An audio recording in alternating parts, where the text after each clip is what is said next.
morning everyone.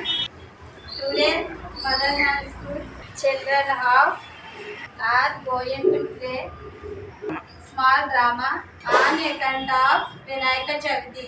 కైలాసపతికి జై. దేవేంద్ర, ఈ ముఖంలో ఈ చింత అనేది ఏమాత్రం శోభనివ్వడం లేదు. చెప్పండి, మీరు ఏ సమస్యలో ఉన్నారు? పరమేశ్వర, దేవతలు ఎప్పుడూ దానవులకు భయపడాల్సి వస్తుంది.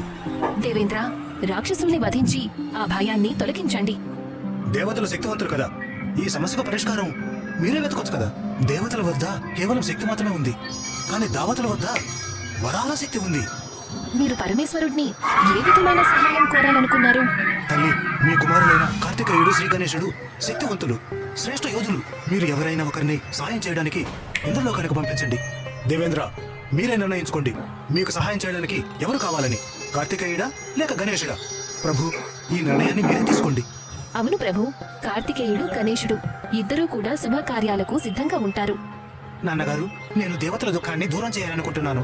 గణేశ, నువ్వు దేవతలకు సాయం చేయడానికి ఆసక్తిగా లేవా? నేను మీ ఆజ్ఞ కోసం ఎదురు చూస్తున్నానమ్మా. ఈ విషయంలో నా కుమారులిద్దరూ ఒక పరీక్షను ఎదుర్కోవాలి. పరీక్ష అంటే మీరేం చెప్పాలనుకుంటున్నారు స్వామి? గణేశుడు, కార్తికేయుడు ఇద్దరిలో ఇంద్రుడికి ఎవరు సాయం చేయాలి అంటే, ఎవరైతే భూమండలాన్ని ముందు తిరిగి నా దగ్గరకు వస్తారో వారు. శివుడు పెట్టిన ఆ పరీక్షతో ఇంద్రుడి పరీక్ష మరింత పెద్దదవుతుంది. అతను చింతకు గురవుతాడు. కార్తికేయుడు, గణేశుడు కూడా ఈ విషయంలో ఆలోచించడం మొదలు పెడతారు. పరిణామ స్వరూపంగా కార్తికేయుడు తన వాహనమైన నెమలి మీద కూర్చుని భూమండలం చుట్టూ తిరగడానికి బయలుదేరతాడు. కార్తికేయుడు తన ప్రయాణాన్ని మొదలు పెడతాడు. కానీ గణేశుడు ఇంకా ఆలోచిస్తూనే కూర్చుంటాడు. ఆయన ఆత్మచింతన ఇంకా పూర్తి కాలేదు.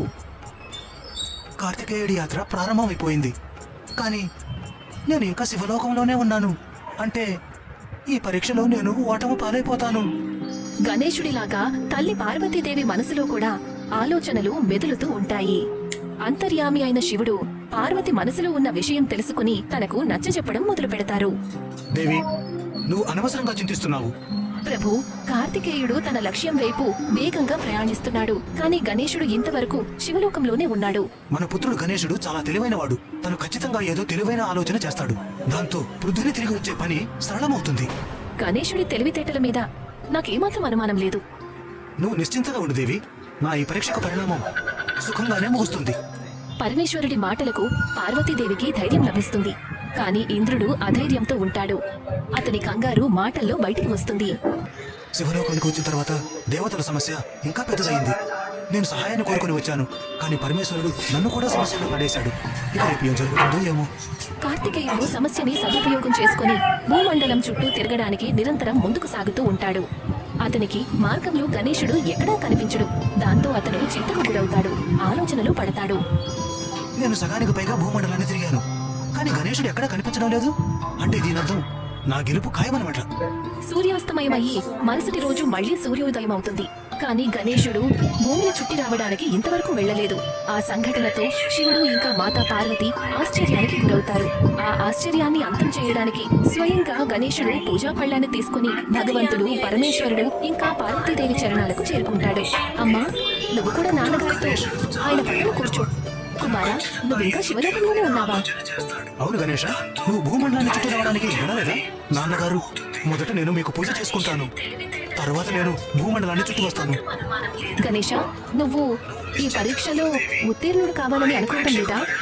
అమ్మా, పూజ అయిన తర్వాత మొత్తం నేను పూర్తి చేసుకుంటాను. కుమారా, నువ్వు కూడా అప్పుడప్పుడు లీలలు చేస్తున్నావు. ఇంద్రుడు కూడా అక్కడికి వచ్చి శ్రీ గణేశుడి లీలను చూస్తాడు. మాతా పార్వతి శివుడి పక్కన కూర్చుంటుంది. గణేశుడు శివుడికి, మాతా పార్వతికి విధి విధానంగా పూజను జరిపిస్తాడు. ఆ తర్వాత 3 సార్లు వాళ్ల చుట్టూ ప్రదక్షిణం చేస్తాడు. అదే సమయంలో కార్తికేయుడు అక్కడికి వచ్చి శుభ సమాచారాన్ని వినిపిస్తాడు. ప్రణామం అమ్మగారు, ప్రణామం నాన్నగారు. నేను ఈ భూమండలం చుట్టూ తిరిగి వచ్చేశాను.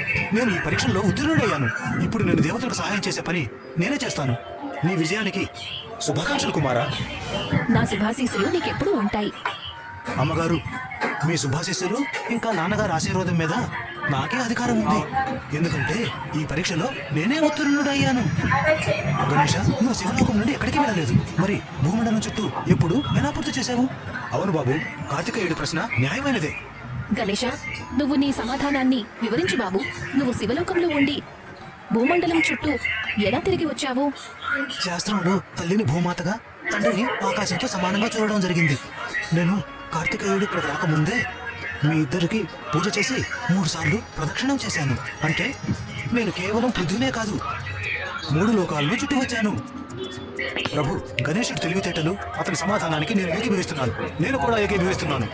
కుమారా గణేష, నీ తెలివితేటల్ని నువ్వు మళ్ళీ నిరూపించుకున్నావు.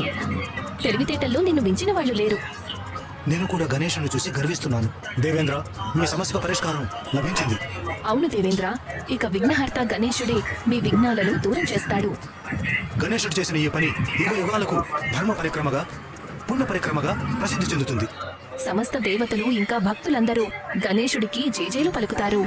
శ్రీ గణేశుడు పరమేశ్వరుడు మాతా పార్వతీ వద్ద ఆశీర్వాదం తీసుకుని దేవతలకు సహాయం చేయడానికి ఇంద్రుడితో దేవలోకానికి వెళ్తాడు. శ్రేయాశ్వర్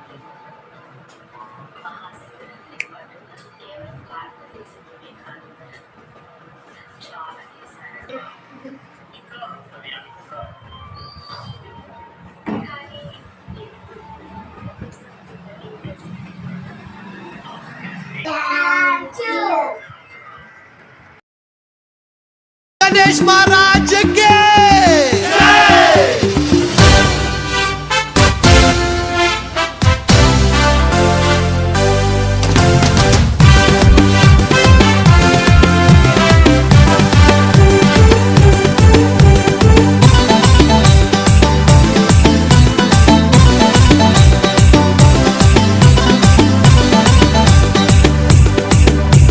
शंकर जी का बेटा गाड़ी में बैठा,